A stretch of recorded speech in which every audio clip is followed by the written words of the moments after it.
Hey guys, okay.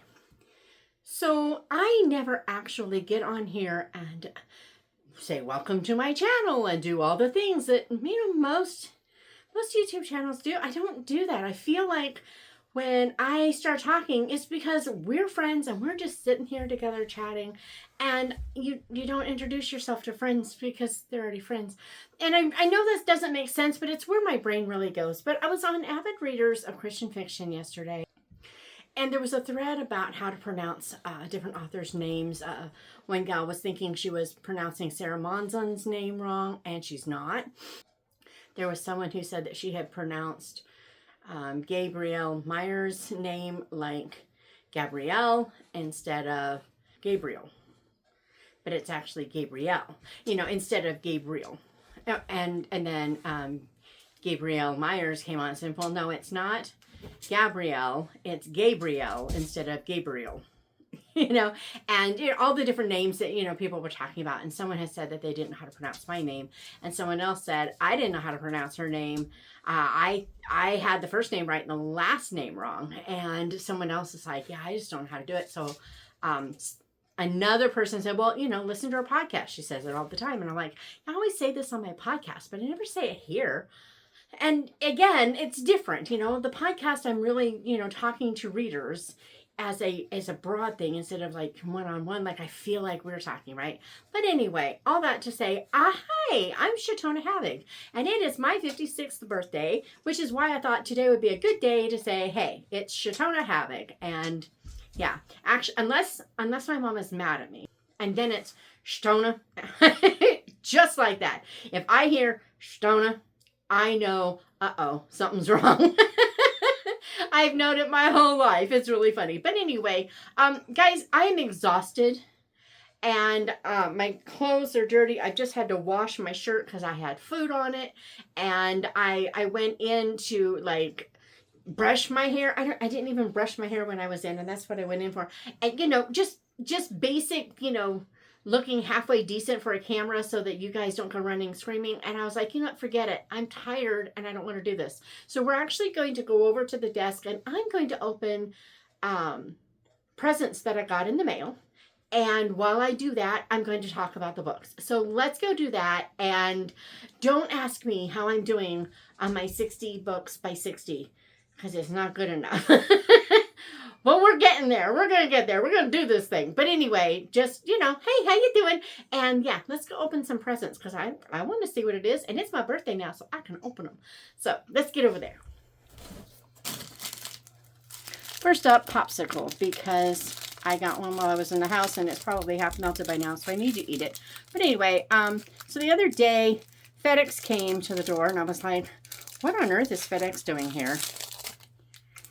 And lo and behold, there was this box. And I opened the box, and I saw the card, and I saw...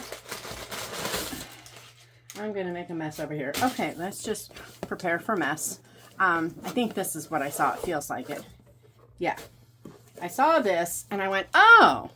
So this is, like, birthday stuff. So I decided to open this on my birthday. It is now my birthday, so I'm going to do that. I think I'm going to save the card for last, so it's going up there. And it's funny, now that I have looked at the return address, which I didn't do right away, it's like, oh, this all makes so much sense.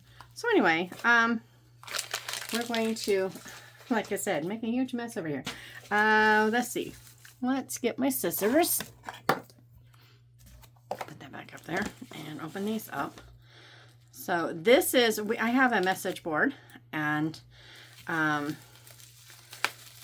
we have a birthday and a Christmas exchange. And so this is from our birthday exchange. Essentials oils. This is sweet orange and lemon, lime, bergamot, tangerine, grapefruit, and clementine, and coconut carrier oil. So that's kind of interesting because one of the things I asked were, what sense of whatever you like, and I just said citrus and lavender. Ooh, that does smell really good. And gosh, I wish cameras had like olfactory senses that you could like wave it across and a little thing went in there and off it could go and people on the other end could smell it, because wow, that smells really good. Anyway, so let's do this. Anyway, so while I'm doing this, let's talk books. This week I finished The Story of Roseabelle Shaw by D.E. Stevenson. Okay, so this book, I have the same kind of semi-visceral reaction, if you will, to, ooh, look at that, that I had when I read The Baker's Daughter. I did not like The Baker's Daughter. I learned a lot from it, so I gave it, good reviews, but I didn't like the story. The story has a plot that I really, truly dislike. This says, tastefully British since 1866. This way for tea. Ooh. Let's see what we have in here. Very cool. But anyway, ooh, looky here. We have green tea jasmine. I do like that. I think maybe this, yeah, this goes here. We're just have to move these things around. But anyway, that one I had some serious trouble with. And this one, I have some serious trouble with. The difference is that one I learned something from. And this one, I'm not saying that no one would learn anything from it, but yeah, it was kind of a problem. Okay, this, oh man, it smells so good. I will be having tea tonight. There's green tea with jasmine, English breakfast tea, lemon orange decaffeinated breakfast tea, organic peppermint, Assam, Earl Grey, and organic chamomile. So, oh man. Yee! So excited, so excited. All right, let's set that aside. Take another bite. Meanwhile,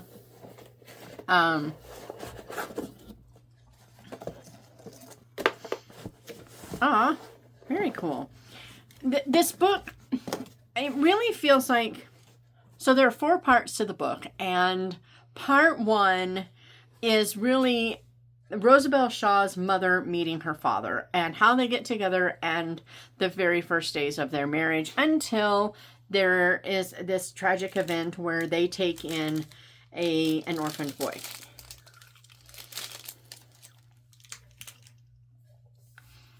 At that point, I really like this. At that point, things start getting really interesting because here's the deal. This mother, her name is Fanny. They're Fanny and John Shaw. Fanny has a baby, Roseabelle, and I don't know, remember if she was already pregnant with the next baby or not. I can't recall. I don't remember.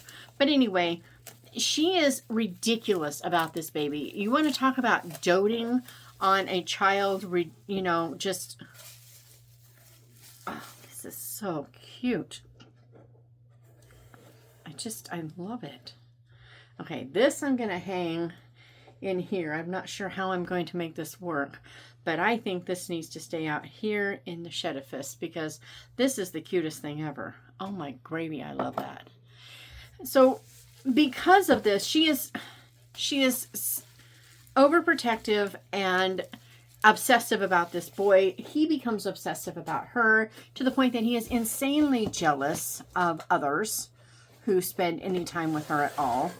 And that creates, difficult situations with her husband. But it's also, it's cruel to the boy.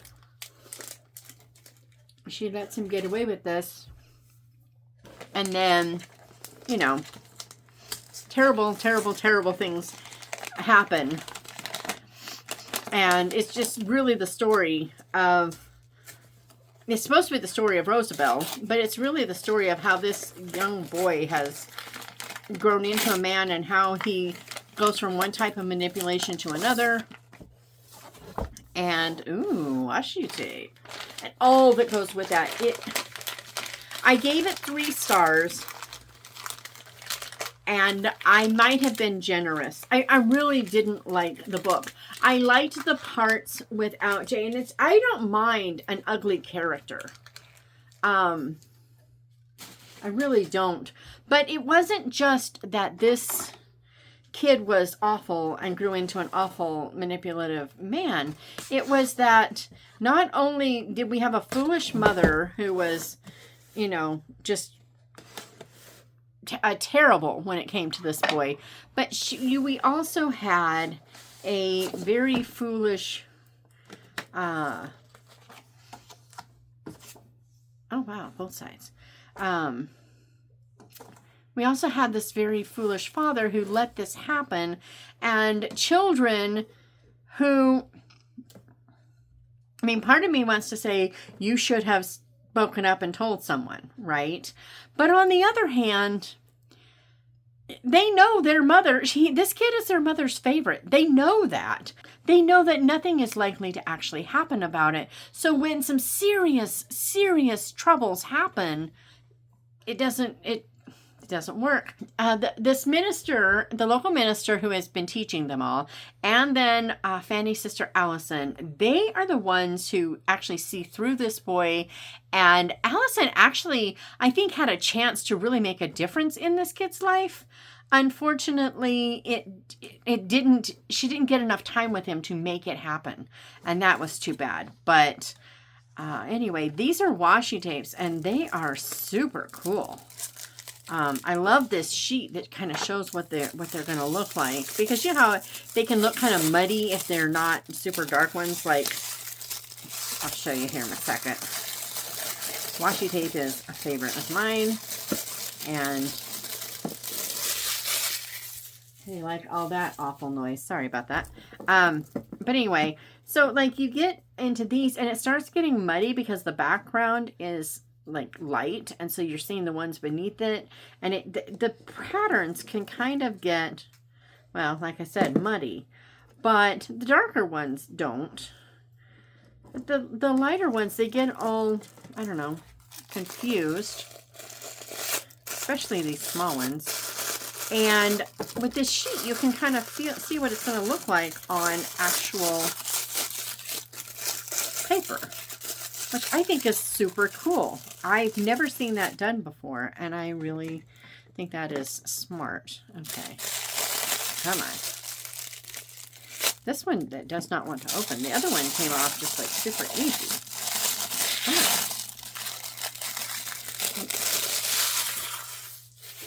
Really love this checkerboard too. There's a lot of really interesting patterns. I like this. Okay, and see these super skinny ones right here? These skinny ones, they used to be all I used for a long time because they are so versatile. I love the skinny ones. But like this one's definitely a favorite. I love the strawberries. I love those. I love those. I'm trying to think. Okay, let's look at these and see if there's any I don't like, because I'm thinking that will be easier. I can't say I don't like these 3. I actually do, but I would say they're probably the least, I don't want to say the least likely to be used, but I don't think they'll be the first ones to be used, if that makes any sense. So, you know, for what it's worth. And look, there's this one, and then there's like a sort of skinny version of it too. But see the little skinnies? Aren't they cute? If you have an Erin Condren planner, they're really fun to put between the vertical boxes. Just saying. I've been bullet journaling lately, so I haven't been using an Erin Condren. But, so noisy! Alright. Oh, I am literally creating a huge mess in this room. It's insane. But, you know, sometimes you live once. Come on, hop up there. There you go.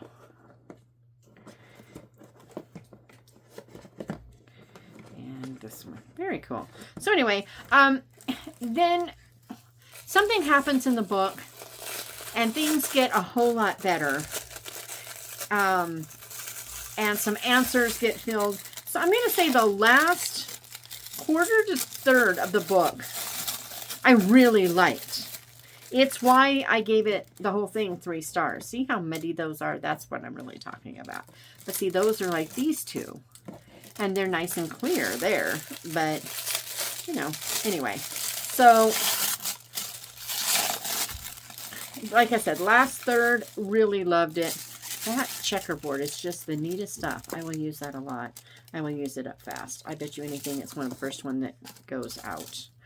The little checkerboards. Because, man, I have learned the hard way that you have to use things up. If you save all the good stuff forever because it's your favorite, then it just goes to waste. Ah, love this. Oh my goodness.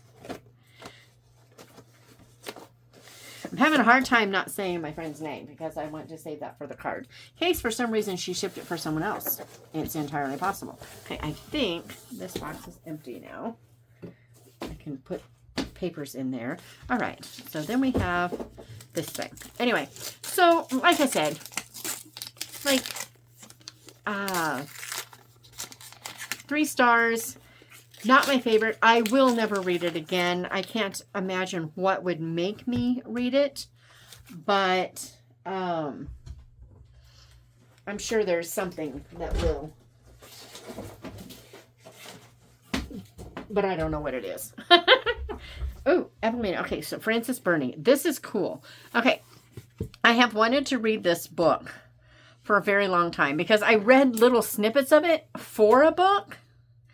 And I read opinions at the time, people who really loved it, people who thought it was inappropriate, all the things. And so I've been wanting to read it, and now I have it. Oh my goodness.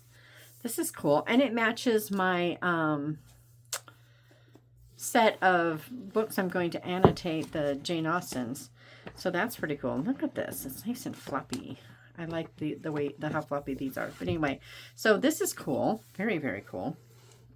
Oh, very, very, very popular book. Jane Austen, I think, could have read this book. What year was it originally published? Do they tell us? It says Evelina is actually the sequel. Huh. Anyway, so, but I think this is one of the books that Jane Austen could have read. I don't know if she did, but I think it was around then. Yeah, Anonymous, 1778, yeah. So, anyway, but, yeah, so, basically, in conclusion, if you will, the Story of Roseabelle Shaw was, it had some really good characters, it had some really good lessons, definitely, but they're not the kind of lessons that I have a lot of sympathy with. I don't have a lot of sympathy for foolish mothers and women who make idols of their children. Are not women who love their children devotedly. That's a different thing. I'm talking about women who make idols of their children. I have a problem with, and that very, very, very, very, very much was what this book was. And it does show how terrible this is and all the awful things. But it's so cool. I don't know why, but I like that with that.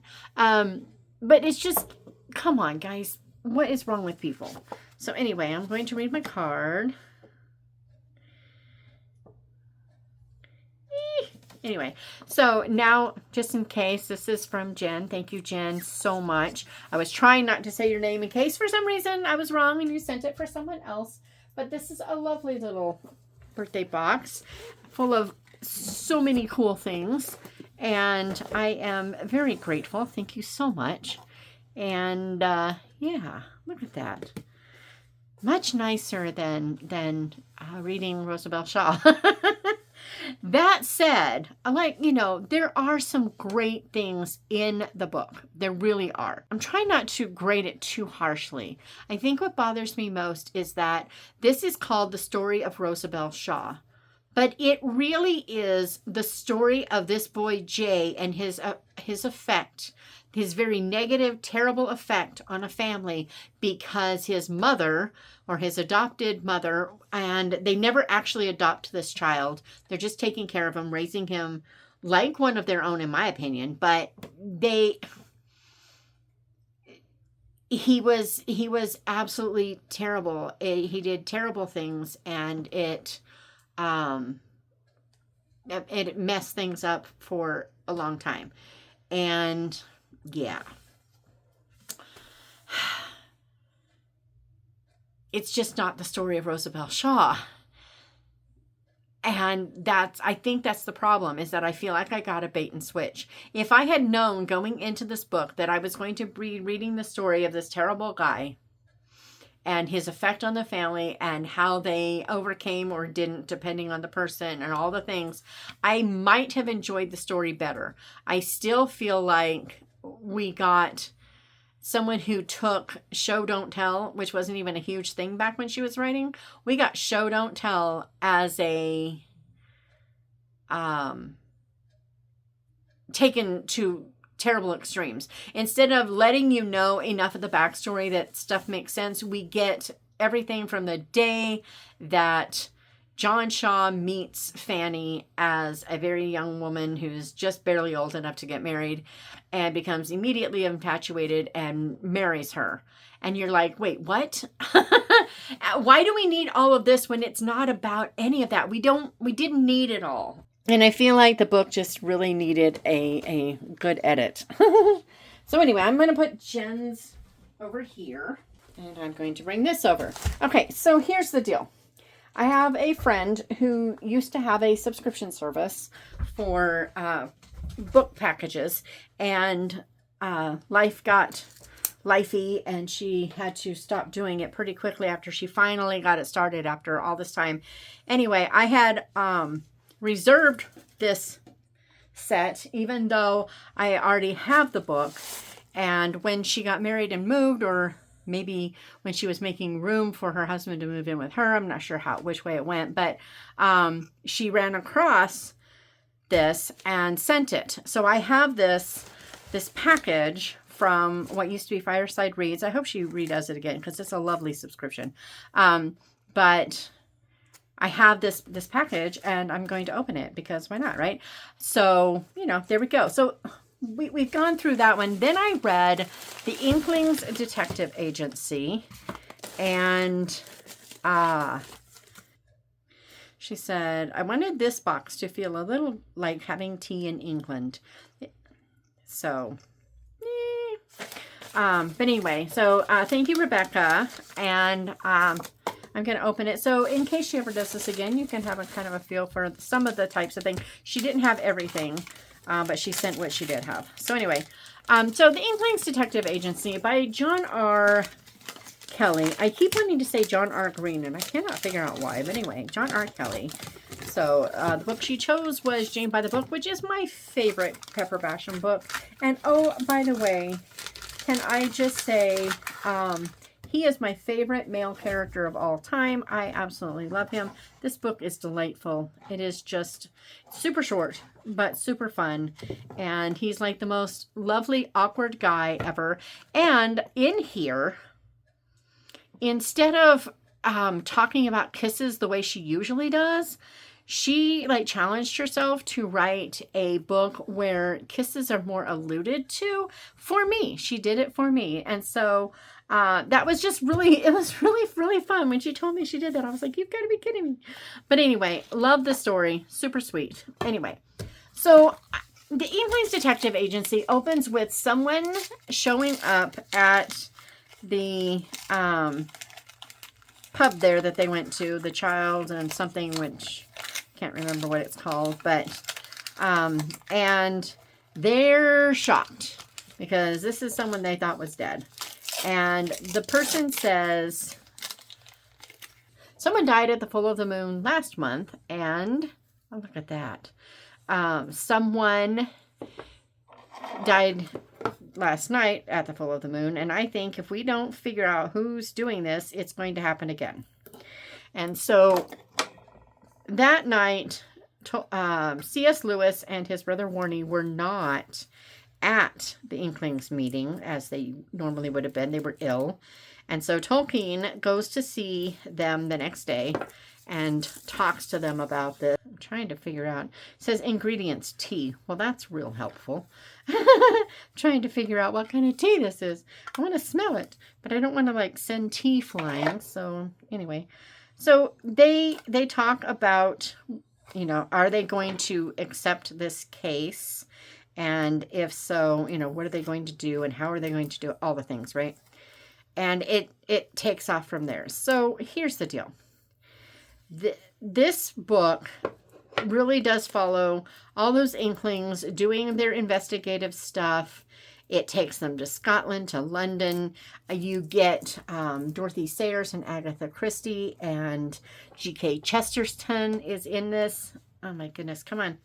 I can smell it now, and it smells amazing. I want to open this, but I am so afraid I'm going to fling tea everywhere. It just does not want to open. So, there we go. Oh, wow, that is nice and full. Oh, my goodness. I wish, again, can you smell? Oh, man. It smells so good. Okay, I will be having tea tomorrow. Look at that. Isn't that cool? And how each person who is in this investigation takes their form of investigation, how they do it, what they think of. Oh my goodness, isn't that pretty? And, you know, all the things that go with that. Oh, I like this. This is really neat. That's really cool. They, you know, each person has their own strengths, if you will. This is really neat. My mother's going to be so excited. She has been very unhappy with the one that we have because it's really hard to get the tea into for her. And yeah, look at that. I wish I had a cup out here, and I don't. But you know what I do have? I have a candle. It'll work for this. This is my tobacco flower and honey. Love the smell of this. It's so good. It's like walking into a pipe tobacco shop where nobody has ever smoked. You just get to smell the tobacco. And then, boop, see? Pretty cool, huh? I like it. All right. So, back to the story. Sorry. So, like, Dorothy Sayers knows the right people, and Agatha Christie knows information that, you know, in her research that she, you know, has done. And so there's that. And, I feel like this needs to squeeze shut better. Just everybody. That one guy has connections to wealthy people. One guy has... Oh, wait a minute. No. There we go. Now I see it. See, look at that. It helps if you actually look. There's this little tiny pin that has to go in, or it won't close all the way. There we go. Okay, awesome. Anyway, so back to the thing. So we have these, you know, this jumble of characters and everything that has happened. So the first murder we get a little bit of information about, but it's the second one that we find the most out about. And when we find it out, we find out what's behind all of this, in a sense. So there is a guy, he actually exists. Most of the people in these things did exist. His name is Aleister Crowley, and he wrote books on the occult and was part of this strange occult thing and all the good stuff, right? Well, okay, I'm going to make a guess here and guess that there's a teacup in here. What do you think? He shows up in here, and he is this debauched, just immoral, horrible person. And there's a lot about this occultish group in the story without actually, you know, delving into it in a way that would kind of make you feel, you can create a mystique. That's the word I'm looking for. So in this, there is no crazy mystique. Looky there. Ooh, that's lovely.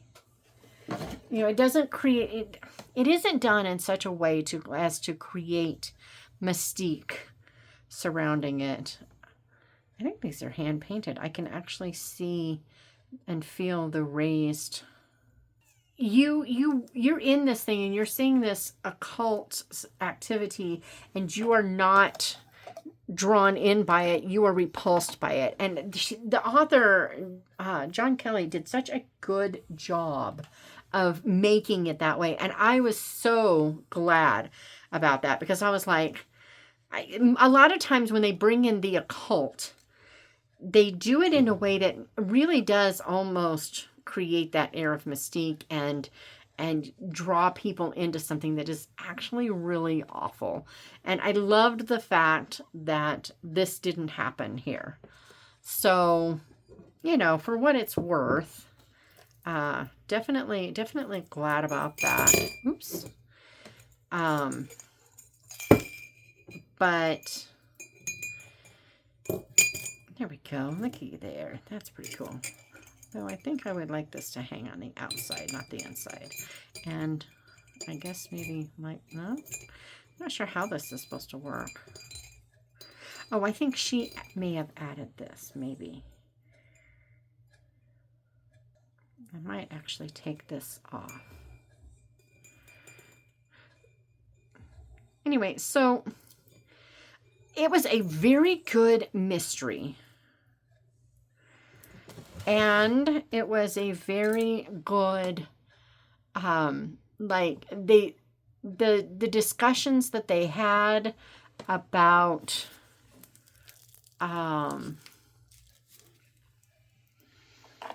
faith, the occult, everything. They were really good without being preachy.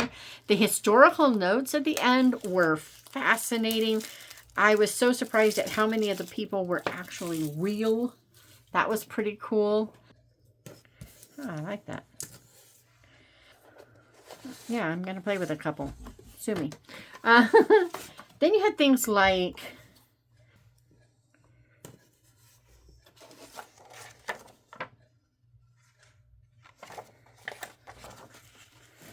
okay, look at that. The colors are pretty close. This is a little darker, but not too much.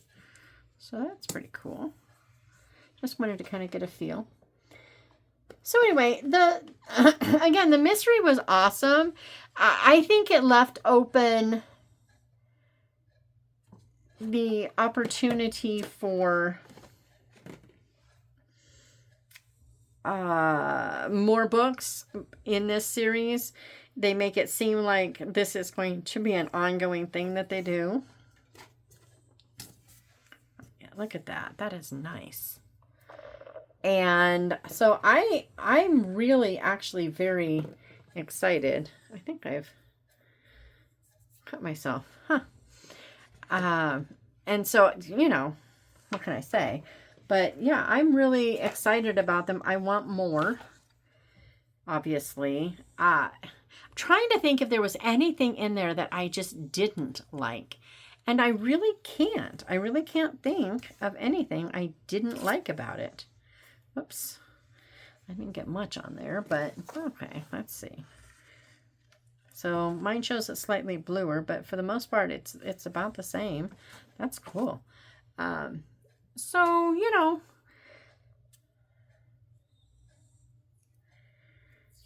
I feel like I'm rambling. I don't think this is the best way for me to talk about books. I think I've learned a lesson here. So in wrap up here, because I've just kind of gone on and rambled and everything, let's go back. Roseabelle Shaw, 3 stars. Didn't like the way the story is portrayed as being about Roseabelle when it's really about this young boy.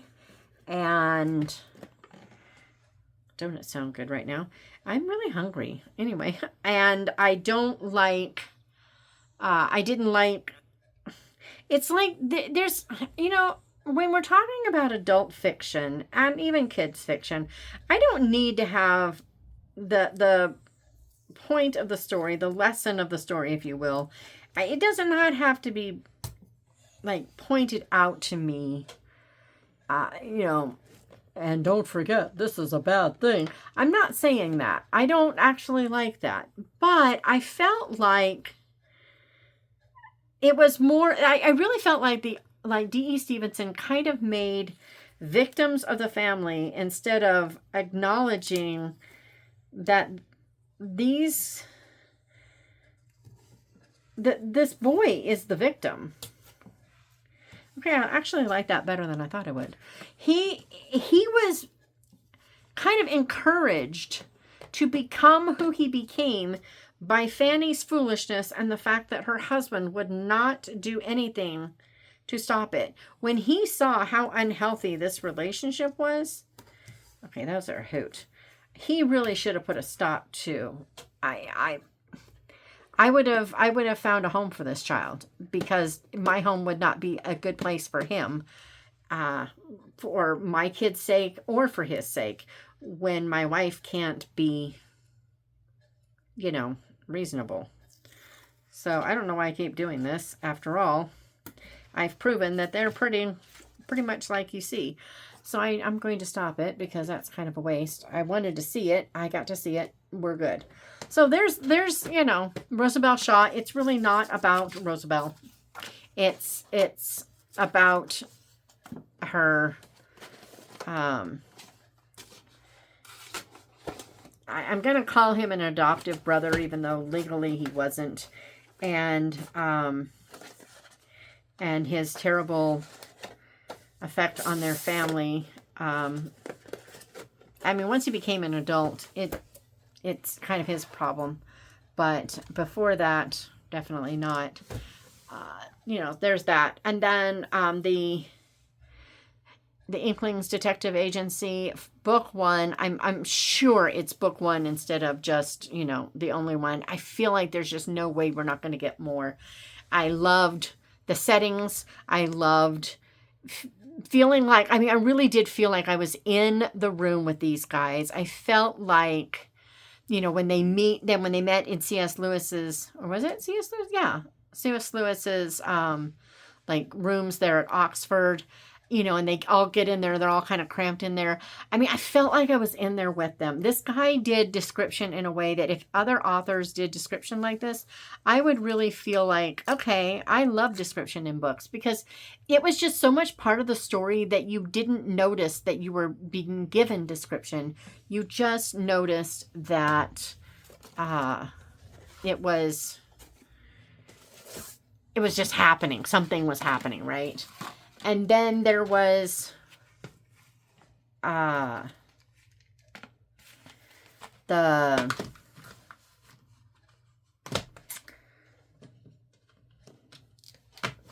way that he handled this really ugly, debauched guy. I loved that. Don't go do this to me. I loved that. I thought that was very, very, very well done.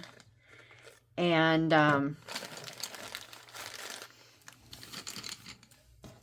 again, there's really no sympathy for his debauchery. There's just, been wanting to do this with these for a while now, so I'm going to do it while we're talking. There's just, that kind of, I don't know, again, debauchery. I just don't know what else you would call it. He made it repugnant instead of alluring and enticing, and that was just huge. I loved every bit of it.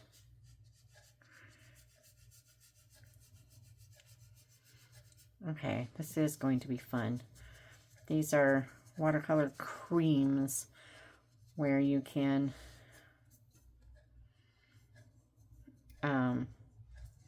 see what I mean? You can, that is so cool.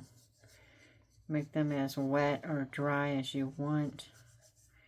Yeah, that's neat. I'm going to have fun with these. So, all of that to say, there really wasn't anything about it that I didn't like. It was a different style of a mystery, and yet it wasn't. It was very classic mystery all at the same time. And I loved that. I loved, the narrator was great. I felt like I was listening to Tolkien and Warney and C.S. Lewis, and I mean, the way she had Dorothy Sayers speak and the way she had Agatha Christie speak, I really felt like the narrator made the characters sound like I imagined them, which probably means that other people don't like it, but I really did. I thought it was just very well done, and so very, very excited, because I think if we get another one, that's going to be great. The only other thing I read this week, aside from some in the Metal and Madeleines, because I'm working on those as well as book club capers, I've got a cozy mystery festival next June, so I'm going to be doing lots of mystery writing in the next few months. But so I was working on like new covers for Madeline and all the things. We'll have to talk about covers later. But while I was doing that, I was listening to, like, making all those covers and stuff. I was listening to Flipping Hearts by yours truly, and just listening to Krista's narration. I was just in the mood for something funny and people that are kind of sassy, and I really wanted to like mock somebody in my mind. And so obviously that was Yardley all the way. And so I put that on and listened, and it feels very strange to say, yeah, I listened to my own book this week, but I did. And you know what? I really enjoyed it. And I found an error. There is one place where instead of saying that Bailey used her phone's flashlight, I said the dog did. So Lucy and Bailey are not the same person, and that dog didn't have a cell phone, so I'm just saying. But, yeah, well, what can I say? These things happen. But no, seriously, that book went through at least 5 original edits, then my edit later, and Krista read it and didn't catch it. We're talking about at least 7 or 8 times through this book after it left my hands, and everybody still missed it. I'm like, you've got to be kidding. That's not true. I'm sure I have an email from someone that says this is in there, but the problem is that I haven't gotten to correcting. I have a folder of emails that say, here's this thing, and I have to go look at them because I get these and they're not always right. So I can't just immediately open up the thing and go find them and get it and be done. I really have to look at them individually, and that takes time to actually read the whole thing and see, are you right or are you wrong? It takes a long time, so I haven't done it. But anyway, yeah, this has taken much longer than I intended because I got all rambling. I'm so sorry. I will be reading, I'm on the Color of Home. I'm reading Lady's Guide to Guile and Gadgets and Island of the Stars still. But I have to start Beyond Mulberry Glen soon. So I'm not sure how I'm going to do this, but we're going to figure it out because we got to figure it out. And I will be back on Friday with something, and probably a little less rambly and messed up. Yeah, let me know what you've been reading. Anything I need to know about? Anything I need to be eager to go find more of? Anything I need to get from my library, because I don't have any library books out now, and that, since I've taken back Roseabelle Shaw, I feel like I should get something else out of the library. But what should I get? Do tell me, and I will see you on Friday. How do I wave? Bye.